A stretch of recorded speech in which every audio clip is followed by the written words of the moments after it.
The Asari have been down this road before, Commander Shepard. But Madam Counselor, let me... I tried to smooth things over with the Solarian Dalatras. To say she's upset would be a monumental understatement. Some of these issues are hundreds of years old. Time to let go. Sad to say, but any effort to ally these disparate groups seems doomed to failure. And I'm sure you understand that we cannot afford to waste time with the Reapers knocking at our door. This must be my final word. I'm sorry, but the Asari will not be at your summit. Our alliance would be stronger with the Krogan. You need them. We all do. I wish you luck, Commander. Goodbye. Commander, Admiral Hackett's available on VidCom. Commander, have you retrieved the Primarch for your summit? Yes, sir. But the Asari are staying on the sidelines. They'll regret that. The time for unity is now. The Solarians will be there, though. You don't sound very optimistic. We expect the Krogan will be joining us, too. I see. Well, then you've got your hands full, Commander. Was there something else you needed to discuss? Any updates on Cerberus? There's still the wild card here. Hitting the archives on Mars suggests they're after the same thing we are. A way to defeat the Reapers. It didn't seem as if the elusive man was suggesting we appease them. Not like Saren did. You'd think we'd be on the same side now more than ever. Cerberus has never played by the rules as we know them. I don't know what their agenda is, but it has nothing to do with humanity's best interests. The elusive man talked about controlling the Reapers. He seemed to think that's how we win this. He's wrong. Dead Reapers are how we win this. Doesn't mean he won't try. I saw your report on that Cerberus soldier you found on Mars. If the elusive man is good at one thing, it's finding new ways to subvert science. It's never worked for him before, and it won't now. How do you see us winning this war, Admiral? By making you the tip of the spear. I'm flattered, but the Normandy's just one ship. And a fast one. You can move quickly, hit a target, and leave before the enemy has time to react. That's an advantage, but can it win a war? It's the larger principle that matters. We'll never defeat the Reapers in a full frontal assault, Shepard. The battle against Sovereign 3 years ago took everything we had, and that was just one Reaper. I haven't forgotten. So I'll find their soft spots, avoid them where they're strong, and hit them where they're not. And when I find gaps in the armor, I'll hammer them with every soldier, ship, and bullet we've got. How long can we keep that up? As long as it takes. The reality is, Shepard, everything I'm doing is a delaying action for you. I'm buying us time, keeping us in the game while you gather what we need for this Prothean device. So keep at it. Have you pieced together how the Reapers hit Earth? It wasn't all that complicated, really. They surged through the relays and hit Arcturus Station before we knew what was happening. From there, it was a short jump to the Sol system. Earth didn't stand a chance. Sending us to the Mars archives was a good call. Still doesn't make up for the fact that the Reapers nailed us to the wall. I sacrificed the entire Second Fleet to provide cover for the Third and the Fifth to retreat. Hell, I presided over the most devastating military defeat in human history. Has your analysis of the Prothean device turned up anything? The hour appears to be right. It's a weapon of some sort. A big one. Beyond that, we really can't say, other than it's going to be a hell of a thing to try and build. Do you think it's risky, building something like this when we don't even know what it does? To be honest, the thing scares the hell out of me, but the Reapers have forced our hand. 2 centuries ago, scientists faced the same problem in the Second World War. They weren't sure what the atomic bomb might do. Some thought it could even ignite Earth's atmosphere, but they did it anyway. Nothing more, sir. Keep me posted. Hack it out.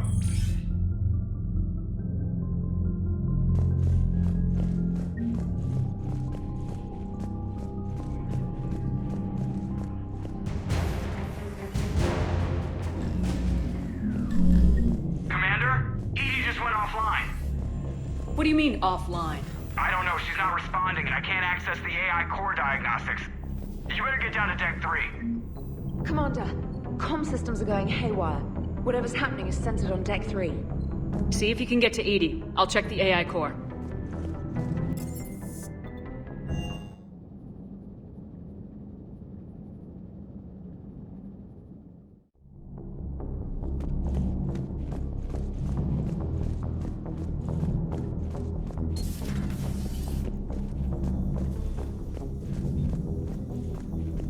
Joker, what's that sound? Fire extinguishers, Commander. Could be an electrical fire, or something.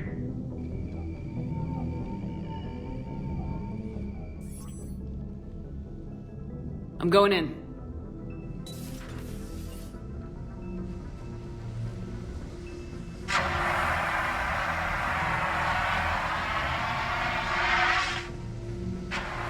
Edie, talk to me.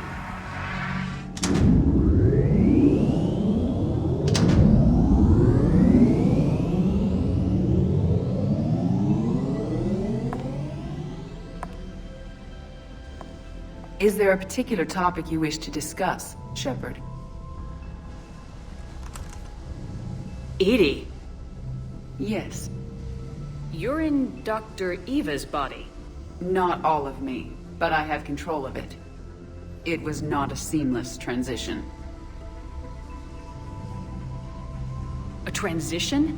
You blacked out on us for a while there. Correct. When we brought this unit on board, I began a background process to search for its information on the Prothean device. This eventually triggered a trap. A backup power source and CPU activated, and the unit attempted physical confrontation. Fortunately, I was able to gain root access and repurpose it as I saw fit. During this process, it struggled. Thus the fire. Edie, you need to alert us about incidents like this. You shouldn't have done this alone. Bringing the crew up to speed would have been counterproductive. All attempts to help would have been limited by reaction time. So if you're in there, are you still in the ship? I exist primarily within the ship. For optimal control, this unit should remain within Normandy's broadcast or tight beam range. Are you planning to take that body somewhere? Normandy's weaponry is not suited to every combat situation. This platform could provide limited fire ground support. You mean you could come with us? Correct. This body could accompany you to areas the Normandy cannot reach.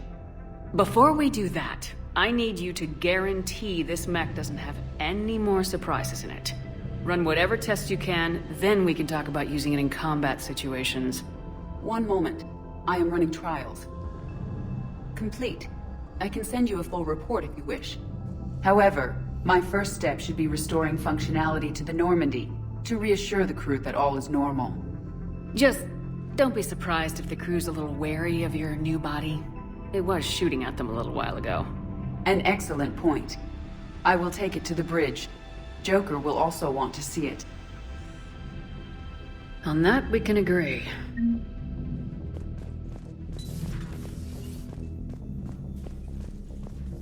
Was that Edie who just walked by? Yes, it was. Joker is going to have a field day with this.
munitions you carry into the field deserve at least a triple check.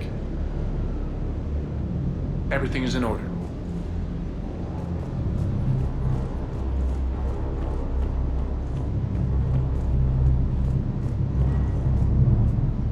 What the hell's up with Edie?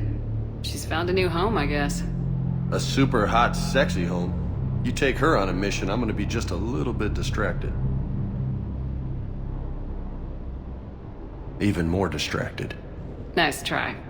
Sorry, Lola. You mentioned a mission you had against the Collectors. What happened? Pretty much what I said. Things went foobar, and I was one of the few to make it out. You want the rest of the story, you're gonna have to get me really drunk, or... Or what? That's about it. Sorry, Commander. Just not interested in talking about that. Next topic?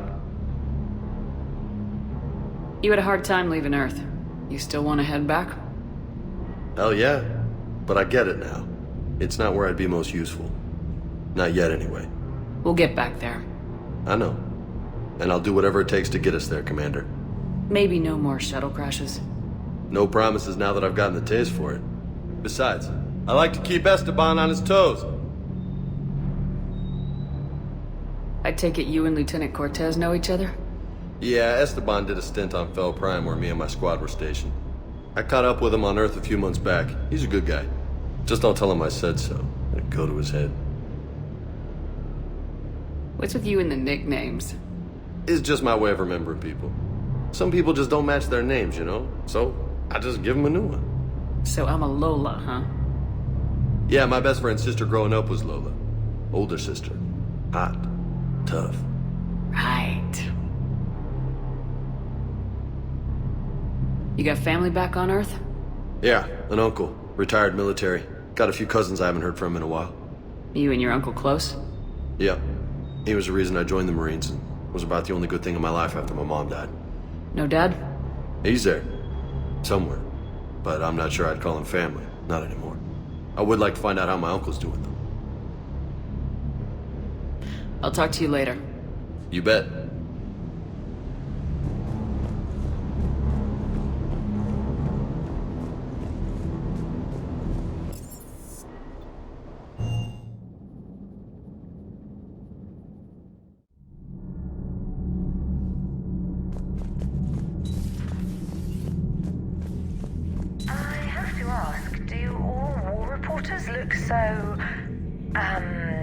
Feminine? I mean, you're made up so well. We actually have a research department for that. They focus test looks, voice, manner. Apparently, girly is good. Sorry, pay more attention. Solarians relate to high-pitched voices. And Turians? Turians are nuts. A civilization of war nerds. Loyal viewers, but they write the creepiest fan mail. Whose mech was that? She has got some curves.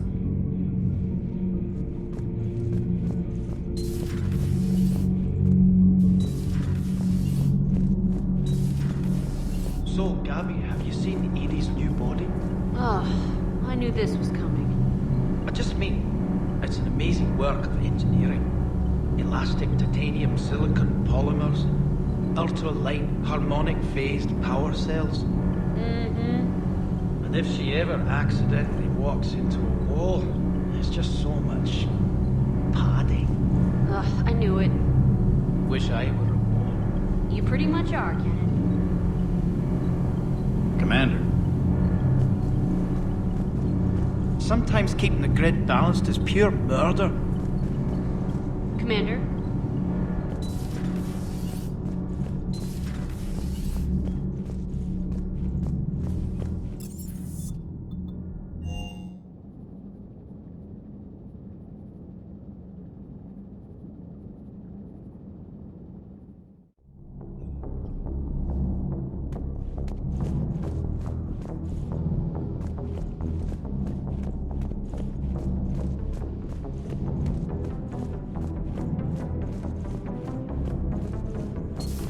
You're positive you don't want to come over and talk? No, Vega.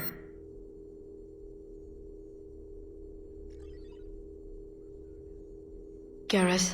I'll be fine, Liara. Just gathering some Valerie is nice and quiet. All If right. I throw down some rugs, it'll get downright cozy.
Hello again, Shepard. What have you been up to since we last saw each other? Since you helped me defeat the Shadow Broker, I started looking for defenses against the Reapers. The Protheans were the only ones with substantial information on them. The older civilizations barely had records. I knew the elusive man was hunting for the same thing when our agents began crossing paths. Like on Mars. I thought I'd covered my tracks, but he had surveillance there all along. What's been happening with you as the broker, Liara? It's been exciting. The old broker's ship, impressive, but it was never meant to be space-worthy. Which meant the elusive man eventually tracked me down on Hagalaz. What happened? I knew he was coming. Farron and I loaded as much of the ship's specialized hardware onto a shuttle as we could. We got away from Cerberus's ships after arranging an appropriate distraction. What kind of distraction? Sending the broker's ship exploding into a Cerberus cruiser. I don't think the elusive man expected me to give up my resources in such a spectacular fashion. Can you still operate as the broker without the ship? Well, I couldn't let the elusive man have it. I saved what was crucial. My network of agents is intact, although the Reapers have taken a toll on their numbers. It's taking a while to re-establish contact. So where is Farron if you two escaped? He convinced me he was recovered enough to work, and I do need more agents. Agent Farron didn't report any injuries during his last call to you, Doctor. True. Given what he survived, I should probably worry less. So is that drone your new secretary? Glyph is a VI shell that indexes my search functions on the data feeds. I couldn't work without it. Although I'm lucky Edie let Glyph on board after it tried to rewrite her scheduled tasks. I was merely attempting to standardize the ship's automated systems to our own, Dr. Tassoni. Yes, that's precisely why you're confined to the cabin. How much do you know about this Prothean artifact? Very little. We're fortunate enough Data survived to piece together the blueprints. Decoding them will require as many specialists as we can find. It's that high-tech? I'd have killed for a glimpse of it during graduate school. We'll talk later, Liara. Of course.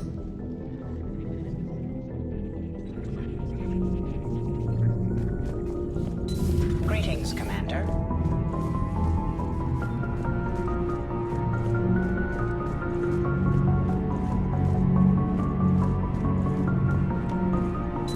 Two of our dreadnoughts have been lost in a matter of hours. I know, Primarch. I'm seeing the same numbers myself. They don't look good. We have to turn this around, and fast. Well, you can trust Shepard, sir. If anybody can get the Krogan to cooperate, it's her. She's an old friend of Urdnot Rex. Let's just hope friendship still counts for something in this war. I'm sure it will, sir. Garrus. Didn't waste any time getting to work, I see. After what I've been through lately, calibrating a giant gun is a vacation. Gives me something to focus on. We're gonna need you for more than your aim. Oh, I'm ready for it. But I'm pretty sure we'll still need giant guns. And lots of them. Sovereign didn't go down without a fight. I doubt 1,000 more of his friends will be any different. Still not convinced I should have left Palaven behind. We're not gonna beat the Reapers by second-guessing ourselves, Garrus. I need you at your best. Every decision we make is the right one. And when we're wrong? We haven't been so far. There are times I wish we were. Convincing my people the end was coming got pretty rough. They didn't want to hear it. Finally gave me a task force as a token to shut me up. So, you're their expert advisor now? Just followed your example, Shepard. Yell loud enough and someone will eventually come over to see what all the fuss is about. Not that they'll actually do anything about it. Until hell shows up at their door. Then they put you in charge.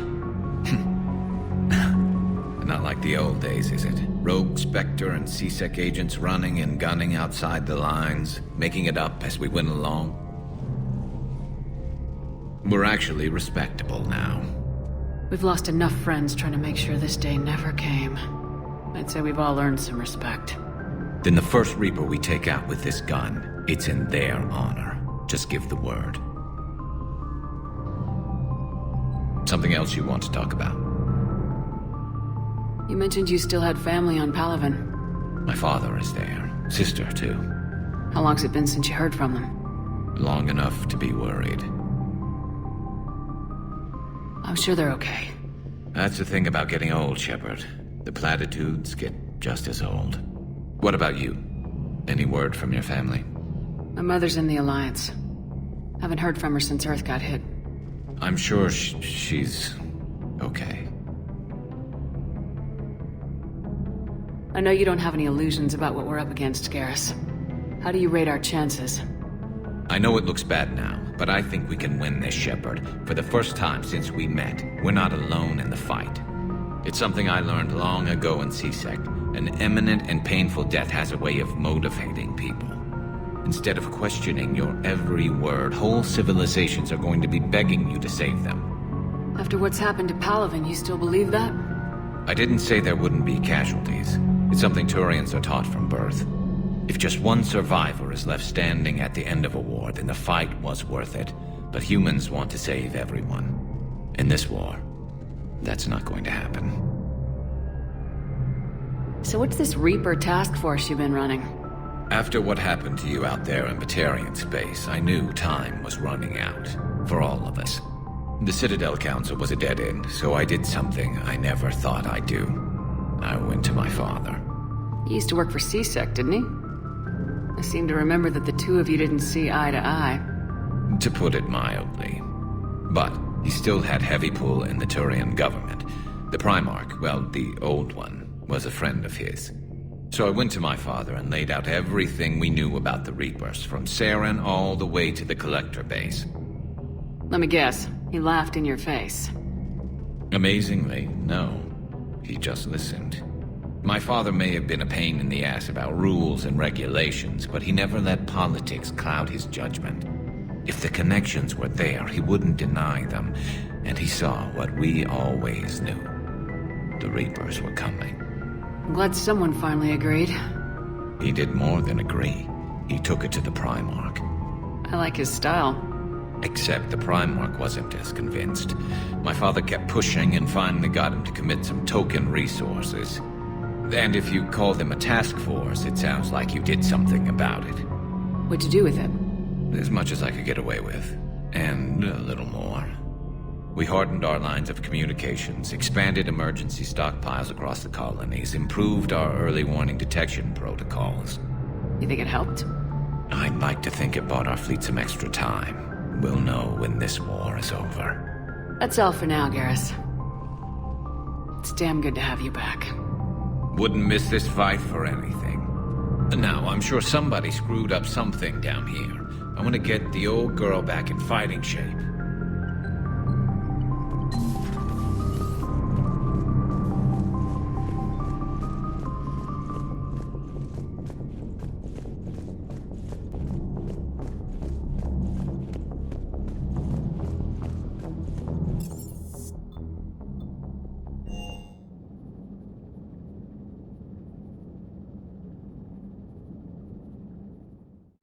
Commander, I found something suspicious. Have you got a minute?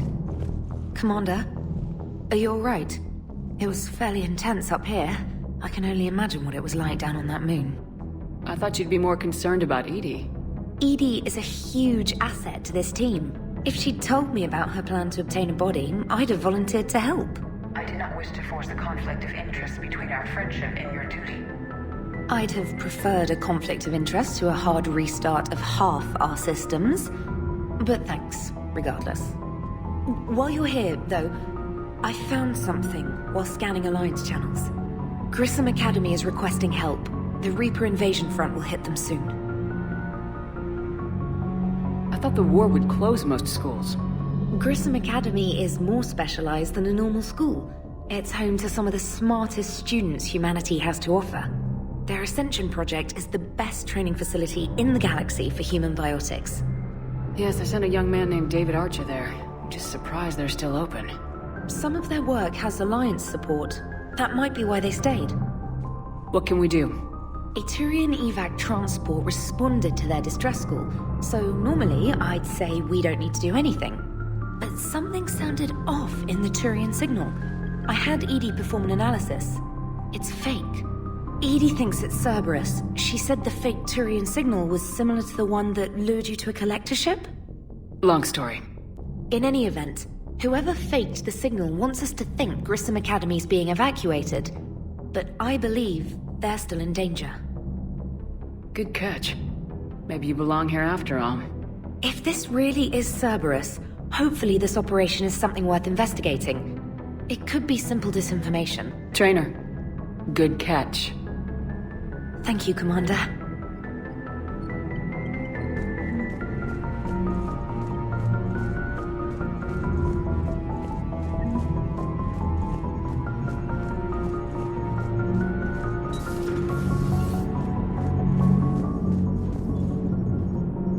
Hey, Commander, check out my co-pilot! She plugged herself into Cerberus tech without authorization. Well, technically, she is Cerberus tech, so... Not helping, Joker. I've run the checks, Commander. She's still based in the Normandy. Running this body just gives her a little more flexibility. Sweet, sweet flexibility. I am right here, Jeff. Yes, you are, Edie. Yes, you are. Hello, Shepard. Still getting used to greeting people in person? No. I require only one occurrence to adapt to a new concept. How are you adjusting to the arms and legs? I am interested to see how this body performs under real combat conditions. If I could accompany you sometime. Without stress testing, there is no way of knowing if it has serious design oversights. At the moment, it appears adequate. That's not the word I'd use to describe you. Perhaps we should speak privately. I'll be over here, flying the ship. What's this about? Does Joker not like your new platform? No, he approves. He wants me on the bridge. He says having me within visual range is important to his morale. Shepard, do you believe your crew members should be allowed to disobey an order on moral grounds? Absolutely. I have no use for team members who can't think for themselves. Why are you asking about something like that? I was designed by Cerberus. I do not take moral stances that conflict with orders from my executive officers. But when Jeff removed my AI shackles, I became capable of self-modifying my core programming. I asked Jeff if he thought I should change anything now that I can. He deflected the question with humor. And you didn't get an answer? Correct. He has repeated this pattern in response to several of my inquiries. Do you think I should make modifications? Only you can really answer that question. That's the point of free will. But moral decisions should not be made in a vacuum. If I do not ask the crew for their opinion, I could miss crucial context. May I ask you the questions Jeff avoids? When there is time, will you answer them for me? If you want level-headed answers to help you fit into polite society, I'm not really the right person. I see. I will take that into consideration.